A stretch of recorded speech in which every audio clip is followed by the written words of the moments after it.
Hi, I'm Dr. Boyce Watkins. Welcome to Financial Lovemaking. This is where we talk about love, life, money, and everything in between. I am here with my buddy, partner, and co-host, the entertainment director at Ebony Magazine, Miss S. Tia Brown. How you doing today, Tia? I'm doing well. How are you? I am doing really well. And you and I were talking about Sherri Shepherd, and Yes. and just what happens when your spouse steals $20,000 from your bank account on their way out the door, and I, then you go tell TMZ. How does that work out? Not so good for Sherri Shepherd. I mean, I think people who are fans of hers or who are kind of tuned into pop culture know that Sherri's in the midst of a very big divorce with her estranged husband, Lamar Sally.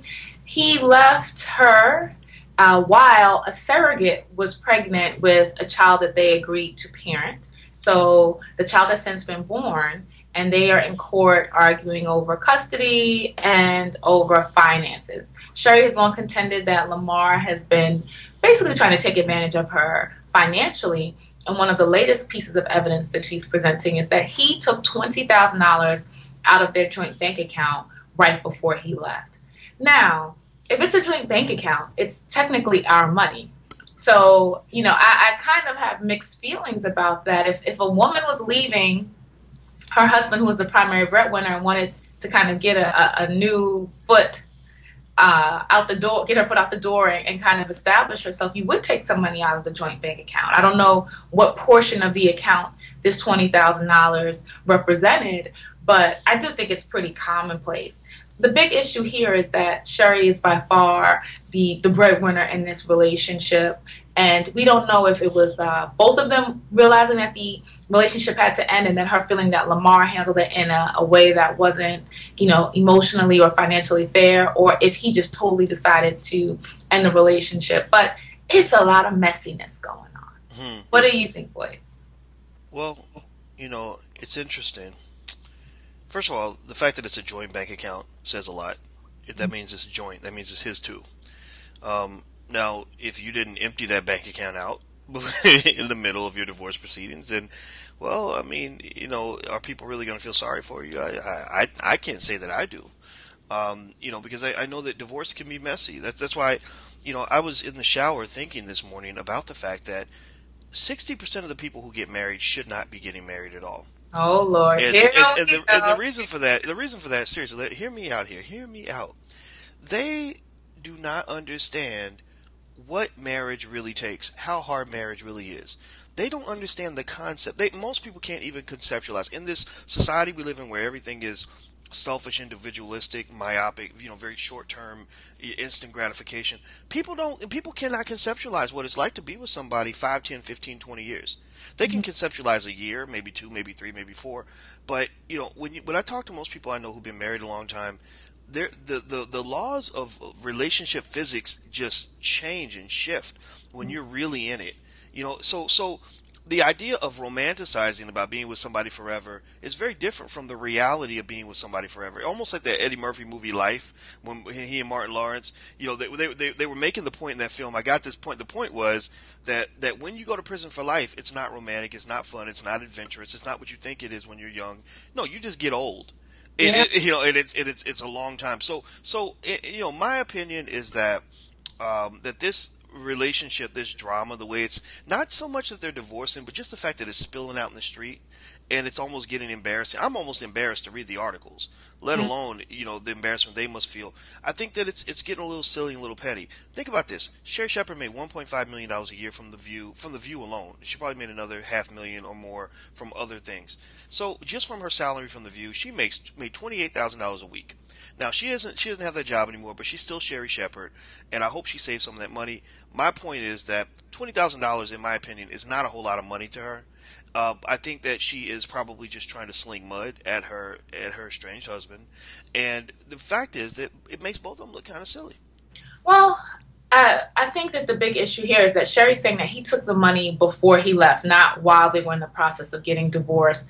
And from what I've been reading, it seems as if she feels like he was setting her up to take advantage of her financially. So we know emotionally, people do begin disclosing different things, and you are hurt and you're embarrassed and you feel like a victim when things like that happen. So I think it's important to make that note, especially if you didn't want the marriage to necessarily end. Because like you said, if a marriage is a marathon, you expect to go through highs and lows without that person bailing.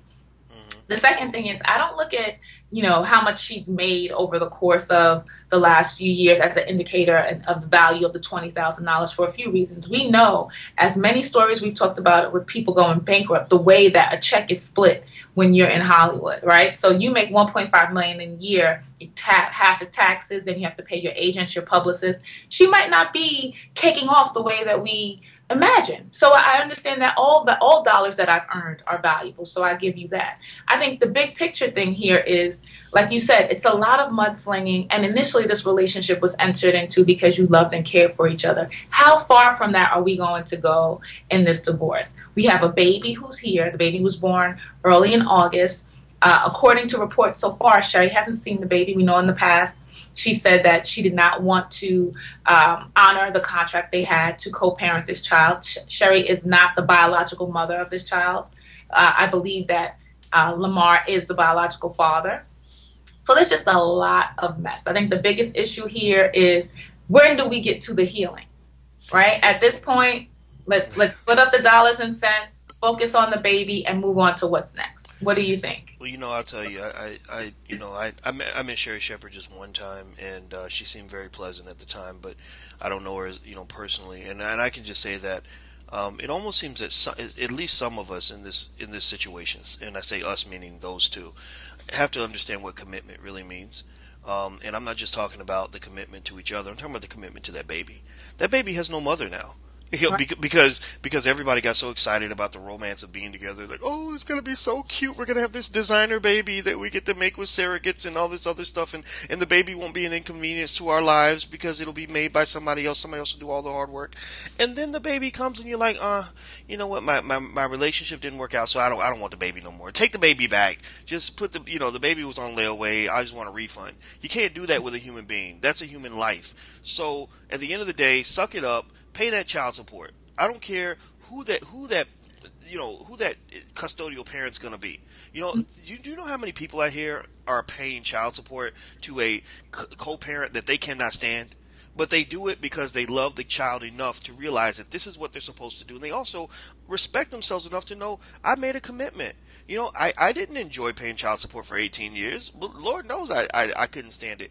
But I did it because as a man, that's my job. That's my obligation to my child. And also, I agreed to make that baby. I didn't say no when it was time for us to lay down and make the baby, so I can't walk away when it's time for me to pay up. So I think Sherri's disgruntled, trying to walk away. I hope that she's just posturing for the courtrooms. That's what people do in legal battles. They act like they don't want to give up anything. Okay, fine. But at the end of the day, that baby needs to be taken care of. Okay, you've already denied that child a mother. Don't deny that child support at the same time just because you're mad at your ex. I think that's inappropriate. Okay, well, Voice has very strong feelings about this topic. We'd love to hear your thoughts on this issue, and we wish Sherri and Lamar the best of luck, and we hope that you can find a speedy and amicable resolve. Have a great day, and thanks for tuning in. Bye-bye.